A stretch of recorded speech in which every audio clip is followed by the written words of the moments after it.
नमस्कार दोस्तों, स्वागत है आप सभी का एजुकेशन के 6 में। रुख करते हैं बिहार की तरफ। बिहार सरकार की तरफ से गृह विभाग ने 31 मई यानी कि आज के डेट में एक नया नोटिफिकेशन जारी कर दिया है। जी हाँ, बिहार लॉकडाउन 4 के गाइडलाइन को लेकर नया गाइडलाइन आ चुका है। दोस्तों यहाँ पे क्या चीज़ें यहाँ पे छूट मिलने जा रही है आपको, या फिर क्या नई चीज़ें पे रोक लगेगी, इसके बारे में जानेंगे। बिहार की परीक्षाओं को लेकर बिहार के छात्र बहुत ही ज़्यादा परेशान हैं, इसलिए उनके बारे में हम चर्चा करेंगे, क्योंकि यहाँ पे कुछ अपडेट आपके लिए भी दी गई है।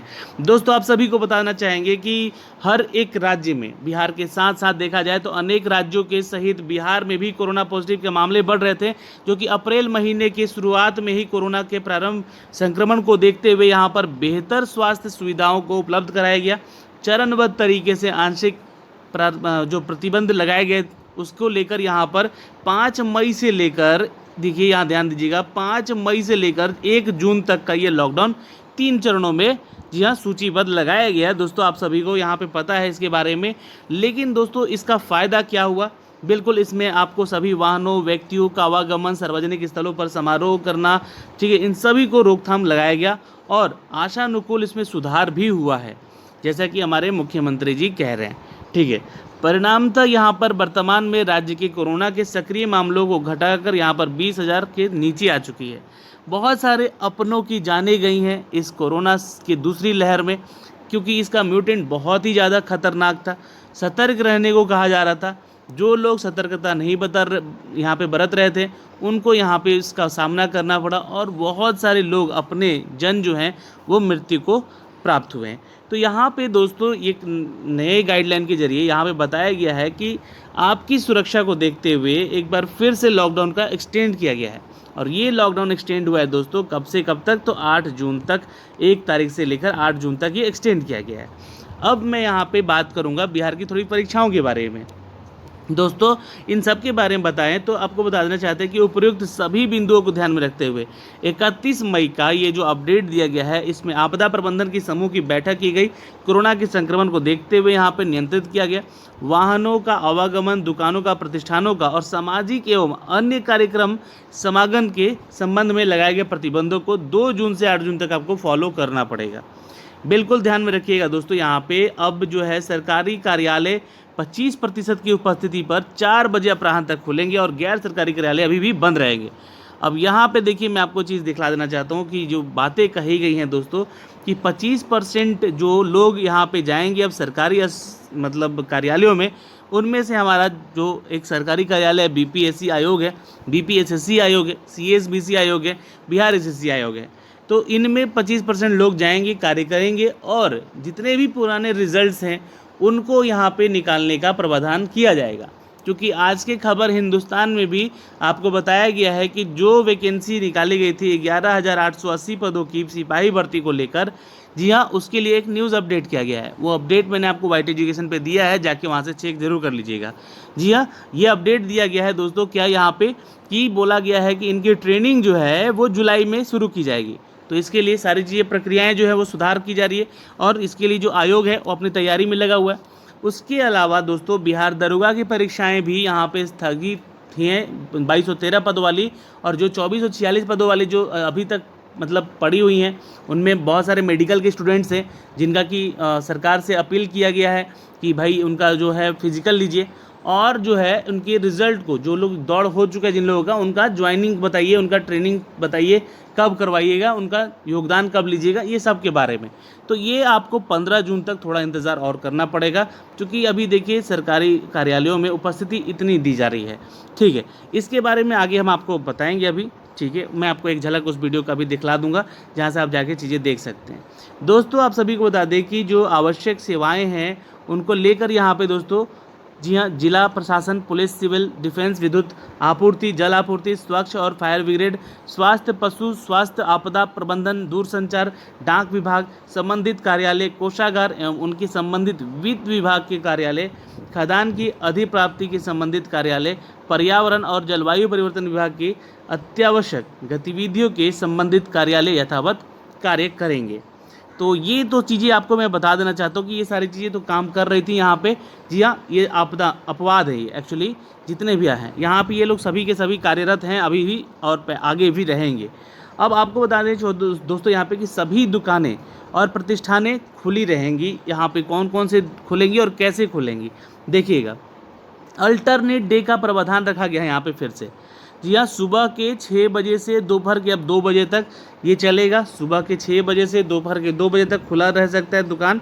जिला पदाधिकारी के संबंध में आदेश निर्गत किए गए, लेकिन अल्टरनेट डे पे ये सारी चीज़ें खुलेंगी। बैंकिंग की बात करें दोस्तों यहाँ पे, तो बैंकिंग, बीमा एवं एटीएम संचालन से संबंधित प्रतिष्ठान, गैर बैंकिंग वित्तीय कंपनियों के कार्यालय का गतिविधियाँ भी रहेगा। ठीक है, औद्योगिक और विनिर्माण कार्य से संबंधित प्रतिष्ठान भी ये खुलेंगे। सभी प्रकार के निर्माण कार्य जो कि कंस्ट्रक्शन वर्क हैं वो चलते रहेंगे। ई कॉमर्स की बात की जाए दोस्तों, यानी कि जो भी आप ऑनलाइन चीज़ें घर से मंगवाते हैं बैठे, तो वो जुड़ी हुई गतिविधियाँ चलती रहेंगी। ये लगातार चलेंगी, इसमें अल्टरनेटिव नहीं रहेगा। ठीक है, कृषि और इससे जुड़े हुए कार्य भी चलते रहेंगे। प्रिंट और इलेक्ट्रॉनिक मीडिया भी चलेगी, और टेलीकम्युनिकेशन, इंटरनेट सेवाएं, ब्रॉडकास्टिंग, केबल सेवाएं। इसके अलावा दोस्तों पेट्रोल, एलपीजी, पेट्रोलियम और आदि संबंधित जितने भी खुदरा व्यापारी यहाँ पे मतलब जो हैं वो रेगुलर चलेंगे। भंडारण प्रतिष्ठान ये भी, कोल्ड स्टोरेज, निजी और वेयर हाउसिंग सेवाएं, निजी सुरक्षाएं, ठेला पर फल और सब्जी का घूम कर बेचना ये चलता रहेगा। उर्वरक, बीज, कीटनाशक और कृषि यंत्रों से संबंधित प्रतिष्ठानें, दुकानें भी चलती रहेंगी। ये सारे अपवाद में हैं जो कि यहाँ पे खुलेंगी। दोस्तों आपको बता दें कि ये प्रतिदिन सुबह अब लेकर 6 बजे से लेकर 2 बजे तक या अपराह्न के 2 बजे तक अब खुलेंगी। तो आपको ये चीज़ जो भी बंद की गई थी इनमें से वो सारी चीज़ें खुलेंगी, और जो रेगुलर खुल रही थी, मतलब जो कि सुबह में खुल रही थी, टाइमिंग उनका कम था, उसको यहाँ पे टाइमिंग 2 बजे तक अब कर दिया, सुबह 6 से दोपहर 2 बजे तक। और दोस्तों आपको बता दें कि उपरोक्त फल एवं सब्जी की दुकानें जिला पदाधिकारियों के स्कैटर पर ही ध्यान रहेगा उनका, और एक ही स्थान पर दुकानें ना रहें, भीड़ भाड़ का माहौल ना बनाए, ऐसी स्थिति बनाई जाएगी। ये जिम्मा रहेगा यहाँ के पदाधिकारियों को, जिला पदाधिकारियों को। दोस्तों अन्य प्रतिष्ठानों में वर्क फ्रॉम होम चलता रहेगा, इस बात का ध्यान रखिएगा। अब दोस्तों जो दुकानें प्रतिष्ठानें हैं वो संचालन होंगी जिस तरह से। दुकानें प्रतिष्ठानें सभी के लिए हमेशा मास्क पहनना अनिवार्य होगा। ये सारी चीज़ें जो हैं अनिवार्य रूप से उनको ध्यान रखना पड़ेगा, नहीं तो ऐसा नहीं करते हैं तो उनका दुकान भी सील किया जा सकता है, आगे ध्यान रखिएगा। ठीक है, दुकानें और प्रतिष्ठानों में काउंटर पर दुकानदार द्वारा कर्मियों के अंग, तुक और उपयोग हेतु सैनिटाइजर का व्यवस्था करना होगा। दुकान एवं प्रतिष्ठान परिसर में सोशल डिस्टेंसिंग मानकों को, यानी कि 2 गज दूरी का अनुपालन किया जाएगा, जिसके लिए सफ़ेद वृत्त चिन्ह भी किए जाएंगे। दोस्तों यहाँ पे बहुत सारे रेस्टोरेंट वगैरह बंद थे, अब यहाँ पे रेस्टोरेंट वगैरह भी खुलेंगी। जी हाँ, सुबह 9 बजे से रात के 9 बजे तक उनका खुलना होगा यहाँ पे। पब्लिक ट्रांसपोर्ट की बात कर ले दोस्तों यहाँ पे, जो कि देखिए अब क्या थे, बहुत सारे अभी तक तो ये सारी चीज़ें चल रही थी, जो कि अस्पताल जाना आना, पशु चिकित्सा का ध्यान रखना, ये सारी इकाइयाँ खुली हुई थी, lab, nursing home, medical, ambulance, ये सब कुछ। लेकिन दोस्तों अब पब्लिक ट्रांसपोर्ट में क्या क्या चीज़ें खुलेंगी ध्यान रखिएगा। जी हाँ, यहाँ पर बैठने की क्षमता 50% दी जाएगी, यानी कि अगर मान लीजिए कोई बस कहीं से कहीं जाता है तो उसमें 50% की सीटिंग अनिवार्य होगी अब। ठीक है, 100% आप नहीं जा सकते हैं, कहीं दूर भी यात्रा कर रहे हैं तो ध्यान रखिएगा इन सभी चीज़ों का। और केवल रेल, वायुयान अथवा अन्य लंबी दूरी यात्रा करने वालों तथा अनुमान्य सेवाओं से संबंधित व्यक्तियों को ही सार्वजनिक परिवहन ले जाने की अनुमति होगी। यानी कि अगर आप कहीं दूर जा रहे हैं सफ़र में तो आप अपना सार्वजनिक वाहन लेकर जा सकते हैं, अन्यथा जी हाँ, और ये रेलवे स्टेशन या फिर एयरपोर्ट अगर जाना है तो ही आप अपना जो है पर्सनल कार लेकर आना जाना कर सकते हैं। दोस्तों स्वास्थ्य से जुड़ी हुई गतिविधियों के लिए संलग्न यहाँ पे अपना पर्सनल वाहन लेकर जा सकते हैं। अनुमान्य कार्यों से संबंधित कार्यालयों के सरकारी वाहन एवं वन प्रबंधन ये चल सकेंगे। वैसे निजी वाहन जिन्हें कि जिला प्रशासन के द्वारा किसी से विशेष रूप से ली गई है, उनका ई पास बनवाना पड़ेगा, और सभी प्रकार के मालवाहक यहाँ पे चलेंगे। तो ये सारे अपवाद हैं जो कि यहाँ पे खोले गए हैं। ठीक है, और दोस्तों कर्तव्य पर जाने हेतु तो सरकारी सेवाएं भी ये आपको रहेंगी बिल्कुल। निजी वाहनों की बात कर ले दोस्तों तो अंतर्राज्यीय मार्गों के लिए खुलेंगी अब। स्वास्थ्य और विभाग के द्वारा बात करें तो राज्य के सभी सरकारी मेडिकल कॉलेज अस्पताल के लिए MBBS डिग्री चिकित्सा पदाधिकारियों के लिए संविदागत नियोजन हेतु वॉक इन इंटरव्यू में शामिल होने के लिए निर्धारित तिथियों का अभ्यर्थियों को वॉक इन इंटरव्यू के आयोजन में स्थान पर जाने की अनुमति होगी। तो ये आप यहाँ से देख सकते हैं दोस्तों। अब आपका जितने भी MBBS डॉक्टर है इधर है ना, उनके लिए जो नई नौकरियाँ निकाली गई हैं, 1430 पदों की नई वैकेंसी बात की गई है उनकी, जिनका कि सिलेक्शन प्रोसीजर जब होने वाला है तो वो लोग अब अपने वॉक इन इंटरव्यू को लेकर भी जा सकते हैं आयोजन पे, वहाँ पे अपने वाहन को लेकर जा सकते हैं। अपने शैक्षणिक योग्यताओं को दिखलाना पड़ेगा, कहीं अगर आपको रोका जाता है ऐसे स्थिति में तो आप यहाँ से जा सकते हैं इन सभी चीज़ों को दिखलाकर। तो ये सारी चीज़ें हैं दोस्तों जो कि आपको मैं बताया है यहाँ पे। अब यहाँ पे देखिए, अगर आप खाने वाने के ज़्यादा यहाँ पे इच्छुक हैं तो भाई रेस्टोरेंट खुल रहा है आपके लिए 9 बजे से सुबह रात के 9 बजे तक, और ये होम डिलीवरी तथा इसके लिए प्रातः 9 बजे से अब रात के 9 बजे तक कर दिया गया है। ठीक है, रेस्टोरेंट और खाने की दुकानें संचालन जो है केवल होम डिलीवरी ही होगी, लेकिन ध्यान रखिएगा दोस्तों ये सुबह 9 बजे से अब रात के 9 बजे तक खुली रहेगी। तो अब होम डिलीवरी करके मंगवा सकते हैं, घरों में खा सकते हैं। आवासीय होटल से अतिथि के लिए इन रूम डाइनिंग की फैसिलिटी दी जाएगी। दोस्तों ये सारी फैसिलिटीज़ हैं। विवाह में वही अभी रूल है, यहाँ ध्यान रखिएगा, विवाह समारोह में 20 व्यक्ति से ज़्यादा नहीं बोला गया है, और किसी श्राद्ध वगैरह में भी 20 व्यक्ति से ज़्यादा का आगमन नहीं होना चाहिए, ऐसा बोला गया है यहाँ पे। तो दोस्तों इस वीडियो के माध्यम से मैंने वो आपको सारी चीज़ें बताई हैं, बाकी सारी पुरानी चीज़ें हैं यहाँ पे जो कि अपडेट की गई हैं, और जो नई चीज़ें हैं वही मैंने आपको अपडेट किया है यहाँ से।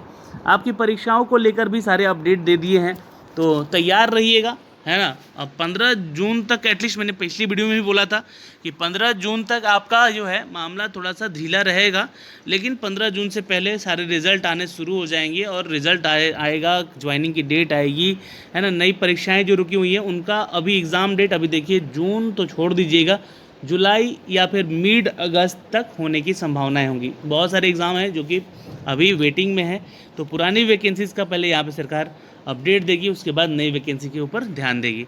तो अभी भी जो लोग नए वैकेंसी की तैयारी कर रहे हैं तो वो लोग लगे रहें, हमारे साथ जुड़े रहें अपनी परीक्षाओं की तैयारी में YT एजुकेशन पर।